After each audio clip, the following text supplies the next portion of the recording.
बोलो जयकारा बोल मेरे श्री गुरु महाराज की जय।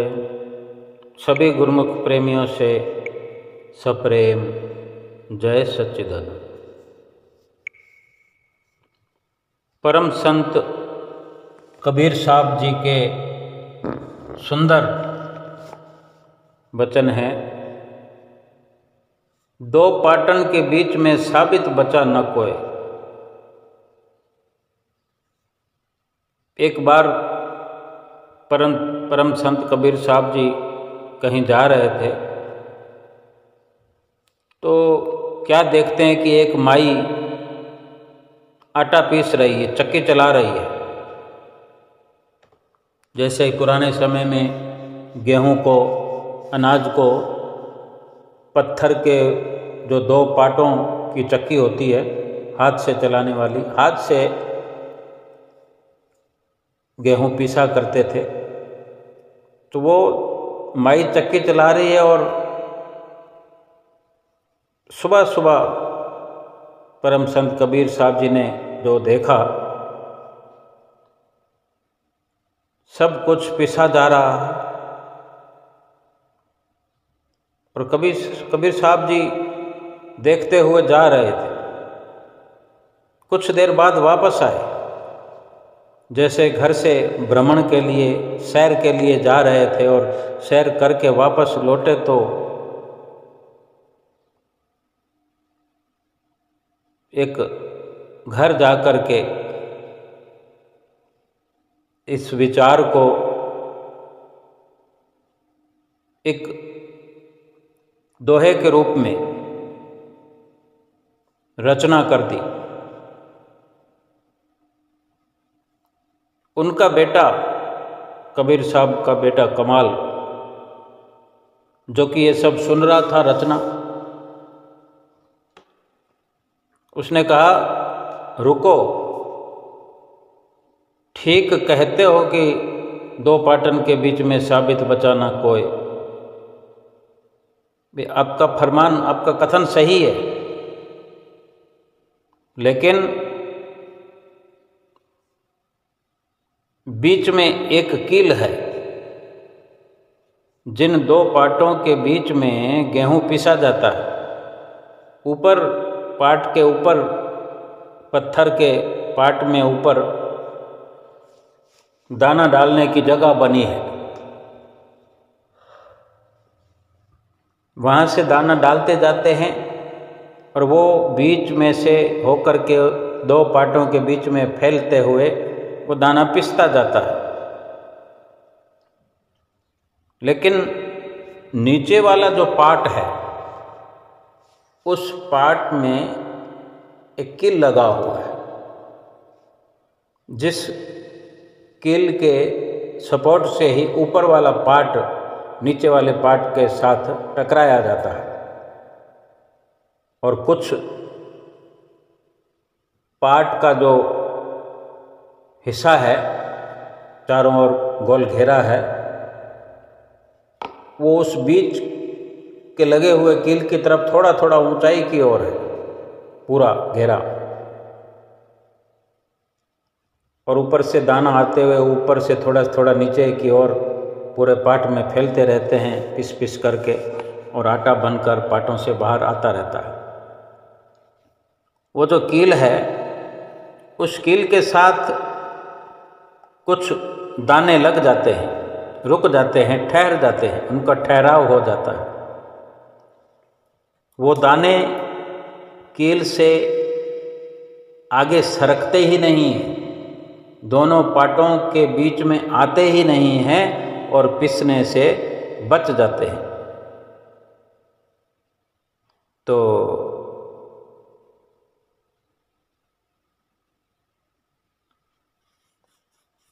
ये तो गंभीर बात हो गई। अब वो बेटा जो पूछता है कि आपने चक्की तो चलाई नहीं और अब चक्की है नहीं,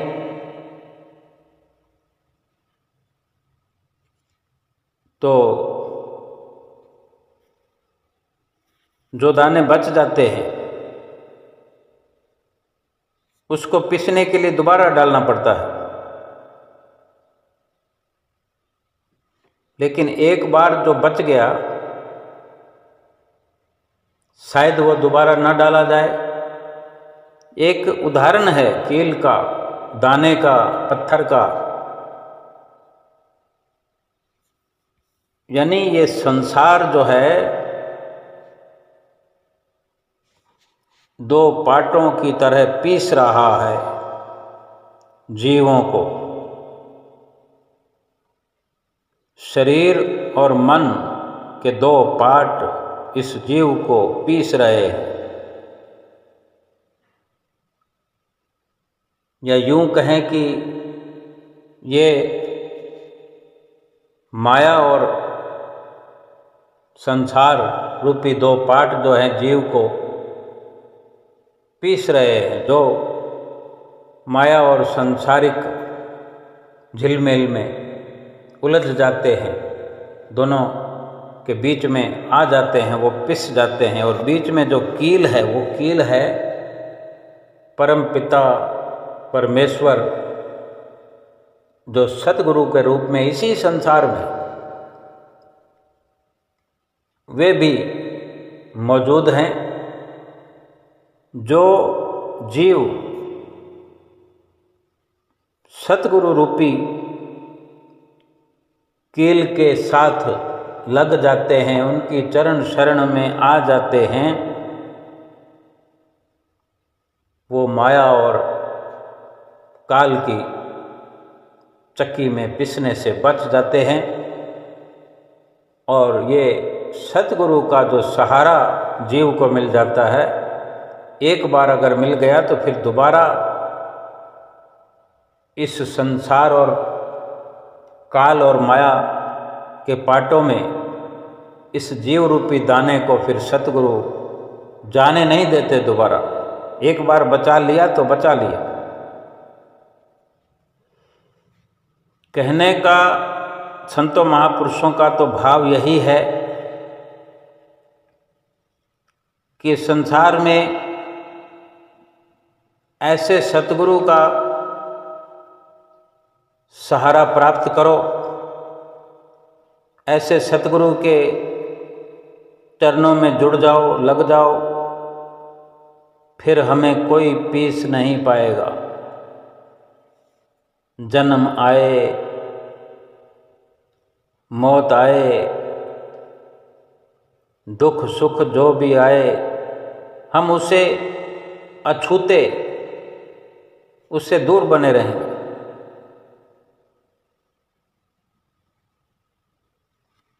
एक जो उद्धार अपना इंसान चाहता हो, जिसने ये समझ हासिल की और उद्धार जीवात्मा का कल्याण करने की अपने भीतर एक चेष्टा बनाई, ख्याल बनाया, फिर वो किसी भी प्रकार से अगर सतगुरु की शरण हासिल कर ली, क्योंकि सतगुरु इस जीव का उद्धार करने वाले हैं। एक बार संतों महापुरुषों की चरण शरण हासिल हो जाए, फिर इस जीव को काल और माया का भय नहीं सताता। किसी भी प्रकार से काल और माया रूपी चक्की में पिसने से बचा रहता है, क्योंकि सतगुरु की चरण शरण हासिल करके ही ये जीव काल और माया से छुटकारा पा सकता है। क्योंकि हर समय भगवान का भजन करना, सत्संग करना, और महापुरुष ही ये रोशनी देते हैं कि हीरे और मोतियों के समान जो भगवान की भक्ति है, मालिक की भक्ति है, मालिक का सच्चा नाम है, जो कि बहुत कीमती है, उसको जीव छोड़कर झूठे संसार के सामानों में दिल लगा कर बैठ गया है। और जो वस्तु यहीं पर रह जानी है, छूट जानी है और अवश्य ही छूटनी है, रहनी है, साथ नहीं जानी, उसी के लिए परिश्रम ये जीव करता है। और मालिक का सच्चा नाम जो साथ जाएगा ही जाएगा। अगर मालिक के नाम की कमाई करेंगे तब ही जाएगा। ये मालिक का नाम जपेंगे नहीं, मालिक के साथ रिश्ता बनाएंगे नहीं, मालिक के चरण शरण अपनाएंगे नहीं, ना कुछ मेहनत करेंगे, ना पुरुषार्थ करेंगे, जो साथ जाने वाली मालिक की भजन बंदगी है उसकी चिंता ही हम नहीं करेंगे। ऐसा उल्टा अगर रास्ता जीव अपनाता है, अपनाया है कि अज्ञान के अंधेरे में पड़ चुका है, गिर चुका है, अंधकार में खड्डे में गिर चुका है, फिर कैसे कल्याण होगा। गुरुमुखों को ऐसा स्वर्णिम अवसर मिला है, संयोग मिल गया है। इस समय को गनीमत जानकर, गनीमत जानते हुए इसकी कदर करनी चाहिए। दरबार में नित्य प्रति जो साधन करवाए जाते हैं,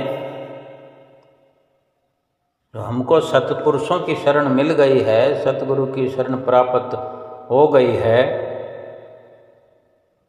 तो हमसे जो सतगुरु अमल करवाते हैं, आचरण करवाते हैं, और उन्हीं अमलों से फिर हम सच्चे सुख का मुंह देखते हैं, सच्चा सुख, सच्ची खुशी प्राप्त करते हैं। और गुरुमुख प्रेमियों को इस प्रकार सतगुरु की चरण शरण हासिल करके ये परख हो गई है अब कि ये सच्चा सुख है, ये सच्ची वस्तु है, ये साथ जाने वाली है, ये छोड़ जाने वाली है, यहीं की यहीं रहने वाली है, ये समझ आ गई है। और इसी समझ के कारण मन और माया की गुलामी गुरुमुख नहीं करते।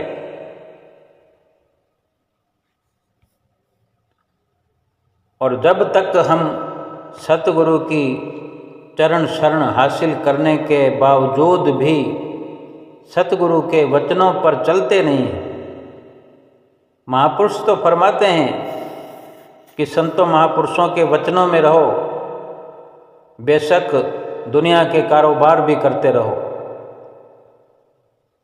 संसार के सभी व्यवहार करते रहो, लेकिन सभी कुछ करें, लेकिन सतगुरु के वचनों की पालना न करें तो बड़ी परेशानी हो जाएगी। अगर सतगुरु के वचनों की पालना करते हुए दुनिया के कारोबार करें तो जिस वक़्त फल पक जाता है, अपने आप ही वृक्ष से टूट जाता है। ना तो फल को कोई तकलीफ होती है, ना वृक्ष को कोई तकलीफ होती है। हमें जो सतगुरु का मिलना है, इस शरीर में आकर जो हमने पूर्ण सतगुरु को पा लिया है, परिपूर्ण सतगुरु श्री परमहंस अवतार हमें मिल गए हैं। एक प्रकार से देखें तो सारे काम पूरे हो गए हैं। ये इसी का, ये जो फल का पकना जो है वो इसी को कहते हैं कि सतगुरु के वचनों पर चलना ये फल का पकना है। और जो इस प्रकार रोज रोज जितना हो सके गुरुमुख प्रेमी भजन और सिमरन करते हैं, ये इस फसल को पानी देना, गुड़ाई बुआई करना, ये जो मनुष्य जीवन और मनुष्य जीवन में सतगुरु की प्राप्ति, उनके वचनों पर अमली कार्रवाई और भजन सुमरन की कवायद जो गुरुमुख प्रेमियों ने शुरू कर रखी है, एक प्रकार से शब्द धुन के साथ मिल जाना, यह है इसका पक कर फिर टूट जाना। फल पक गया, सतगुरु के वचनों की पालना की तो फल पक गया। भजन सुमरन भरपूर करते हुए समझो ये फल पक कर अपने आप टूट कर हासिल हो जाना। एक तो इस प्रकार से गुरुमुख का जीवन बन जाए तो कभी कुछ मांगने की जरूरत नहीं पड़ती। फिर भी अगर मांगना भी हमें हो, किसी कारणवश मांगते भी हैं, तो हम ये बखूबी समझें कि हम तब तक सतगुरु के दर से कुछ भी मांगने के हकदार नहीं हैं जब तक हम सतगुरु के उपदेशों को मानते नहीं हैं, उपदेशों पर चलते नहीं हैं। जब हम सतगुरु से प्राप्त आदेश, उन आदेशों की पालना करने लग जाएंगे, पालना करेंगे, तब फिर हमें मांगने की भी जरूरत नहीं पड़ेगी। पहले मांगने के हम अधिकारी नहीं हैं, और जब सतगुरु के उपदेशों पर चलेंगे, अपने जीवन को ढाल देंगे, फिर तो मांगने की जरूरत भी नहीं रहेगी। ये कितना लाभ का सौदा है, ये कितने लाभ की बात है। संसार की हालत, सुखिया सब संसार है, खावे और सोवे, दुखिया दास कबीर है, जागे और रोवे। संत महापुरुष दुनिया में आकर जीवों को होका देते हैं, आवाज़ लगाते हैं, मुनियादी करते हैं, अनाउंसमेंट करते हैं कि ईश्वर परमेश्वर भगवान ना वेदों में है, ना शास्त्रों में, और ना दूसरी पोथियों में, ना तीर्थों में, ना पहाड़ों में, बल्कि वो तो तुम्हारे अंदर है। और ये कितने पते की बात है जो संत महापुरुष जीव को समझाते हैं, जो संत महापुरुषों की नज़दीकी में पहुंच जाते हैं, उन्हीं को ही ये जानकारी हासिल होती है। और फिर संत महापुरुष जो उन्हें मालिक के मिलने का रास्ता बताते हैं, तरीका बताते हैं, तो हर गुरुमुख का, हर इंसान का यही कर्तव्य है, यही फर्ज बनता है, यही इंसानी फर्ज है कि संत महापुरुषों से रास्ता पूछकर अंदर की ओर चलना चाहिए। अंदर की ओर चल करके उस मालिक के दर्शन करें, उस मालिक का दीदार करें। लेकिन आम इंसान संसार के सुखों को ही सब कुछ समझकर केवल खाना और सोना, कमाना, खाना और सो जाना, जीवन व्यतीत कर रहे हैं, करते चले जा रहे हैं, दुख पर दुख भोग रहे हैं। जिस सुख को सुख कहते हैं, वो सुख नहीं है, और दुखों का भंडार है छुपा हुआ। सुख की आड़ में दुखों के भंडार में पहुंचा दिया जाता है। काल और माया का तो यही काम है। दिखने में संतों महापुरुषों की कार्रवाई जो दुखद नजर आती है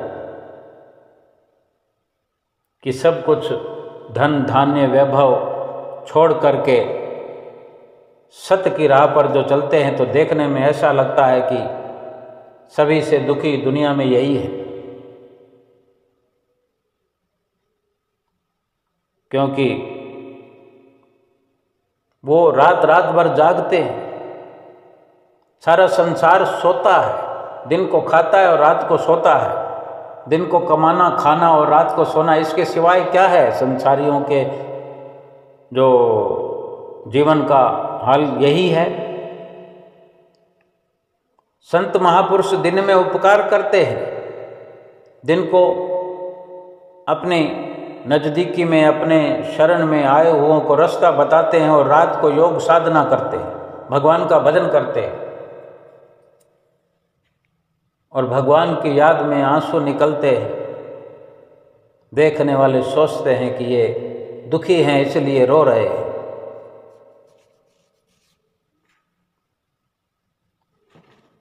अगर हमें ये करना पड़े, बल्कि हमें करना चाहिए, संतों वाली राह पर चलना चाहिए। रात को नींद आती है, थोड़ा कम खाएं, थोड़ा कम खाएं, दिन को थोड़ा कम कमाएं और रात को थोड़ा कम सोएं। सो करके फिर जाग जाएं, अमृत वेले उठ जाएं, भगवान का भजन करें।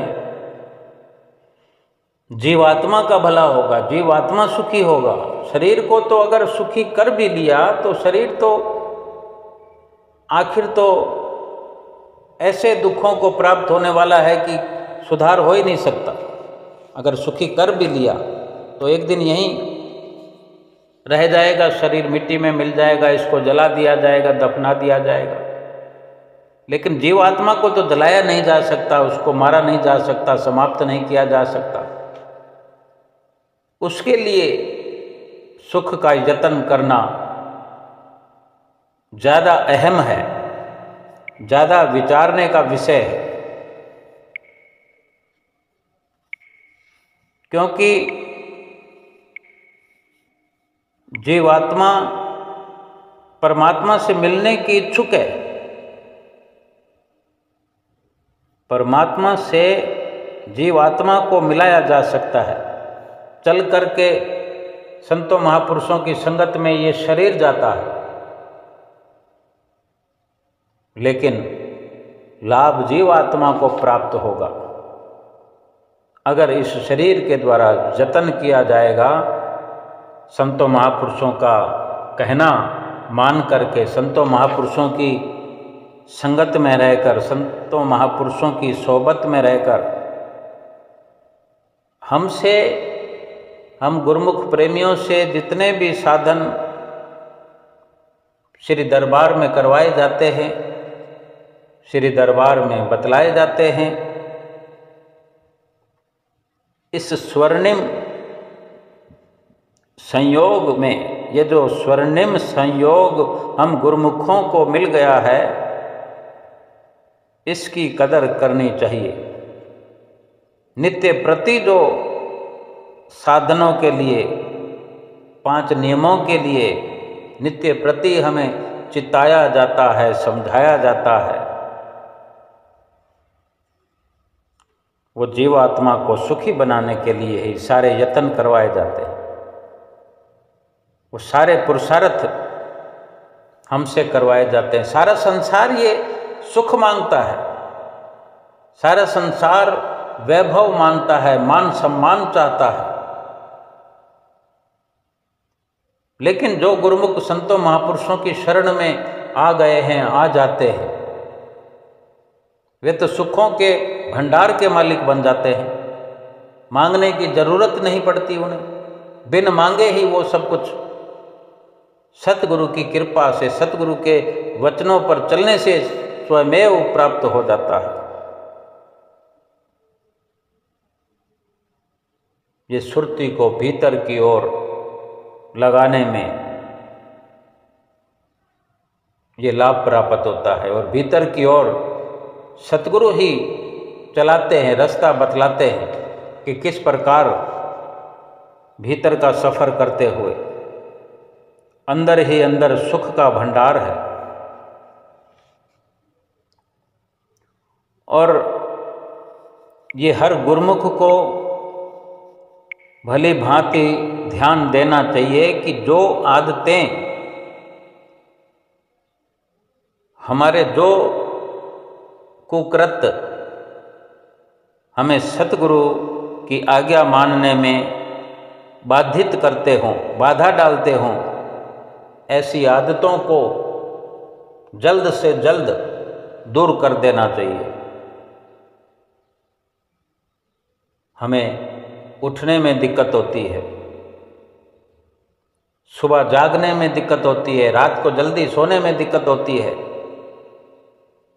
कि नहीं होती? रात को सोना नहीं चाहते, सुबह उठना नहीं चाहते, दिन भर में रुपए पैसे की कमाई को छोड़ना नहीं चाहते,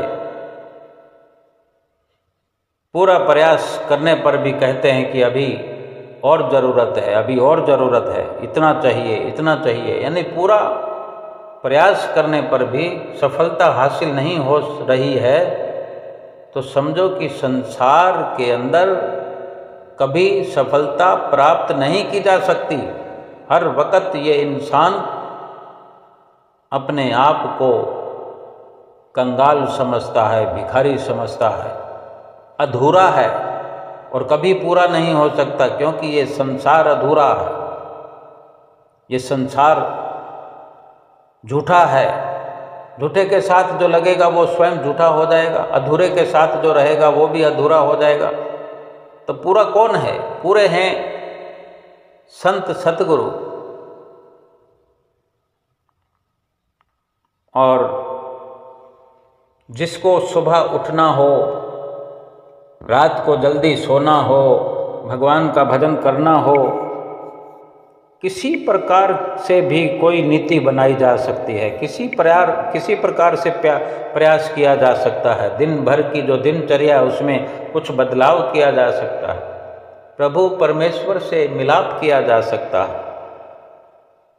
प्रभु के मिलने की जो ये घड़ी आई है, ये जो अवसर आया है, इसका लाभ उठाने के लिए कुछ सफल प्रयास करना ही होगा।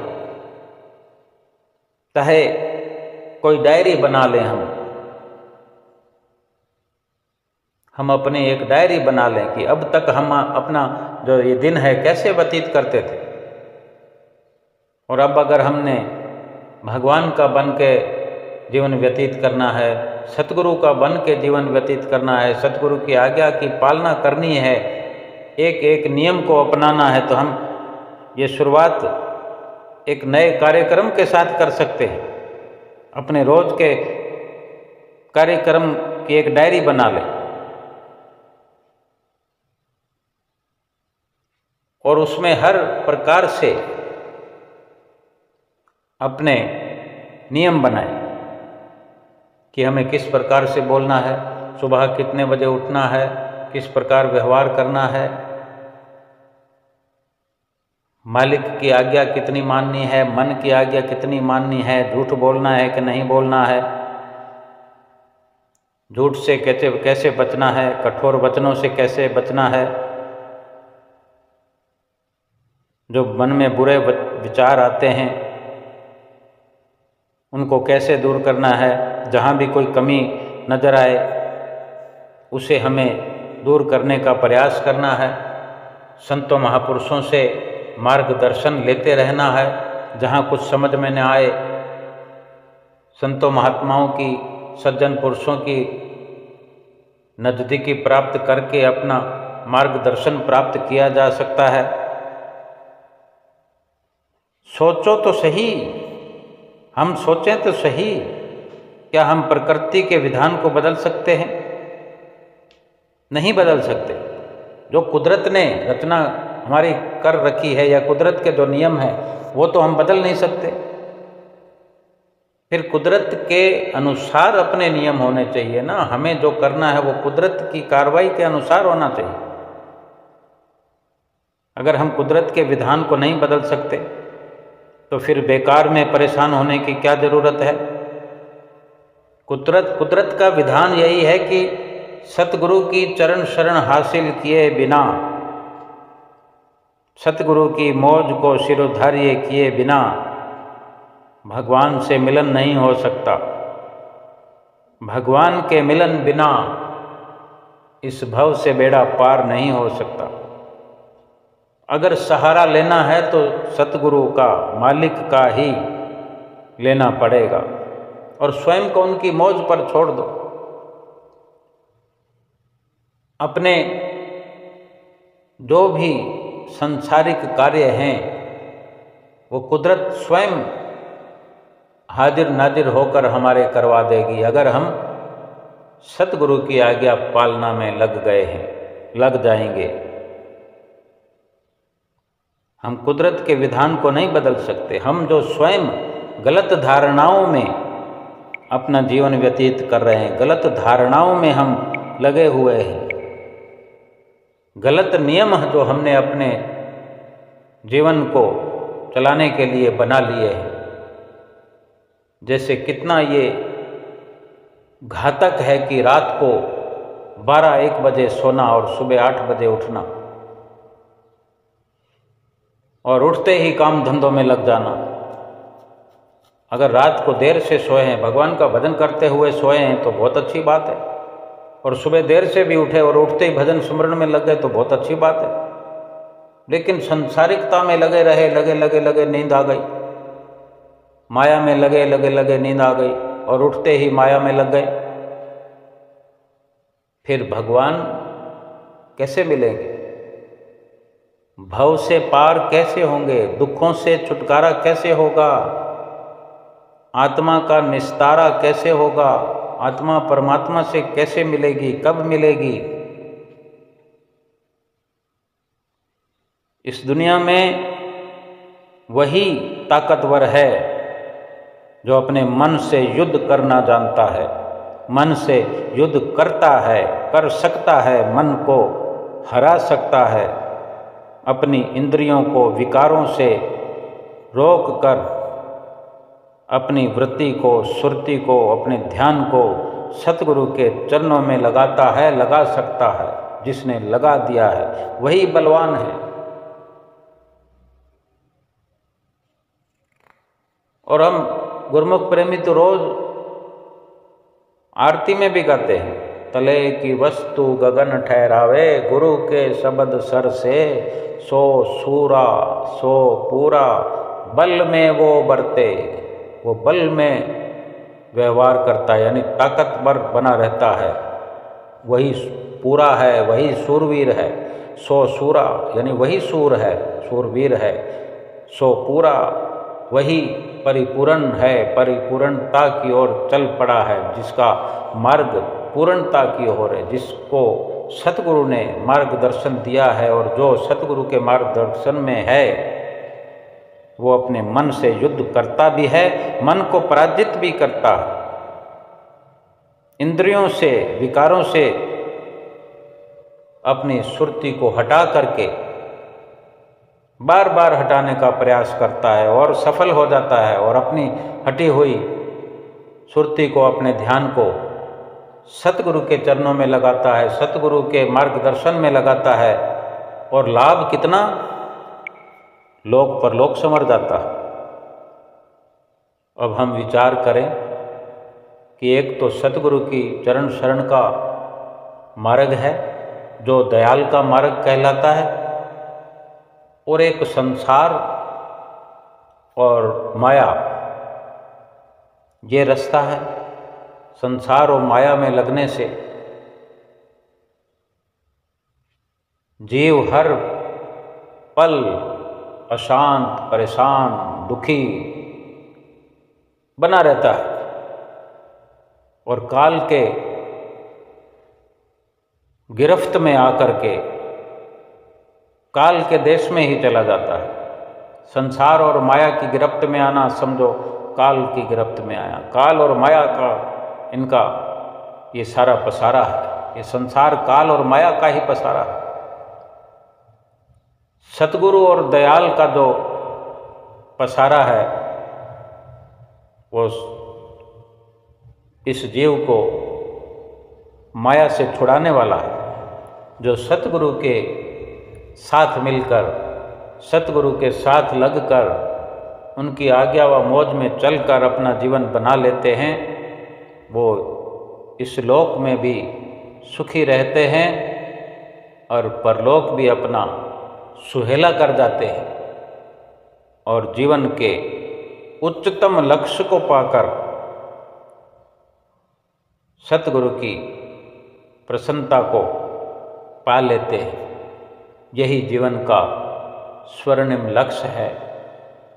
बोलो जयकारा बोल मेरे श्री गुरु महाराज की जय।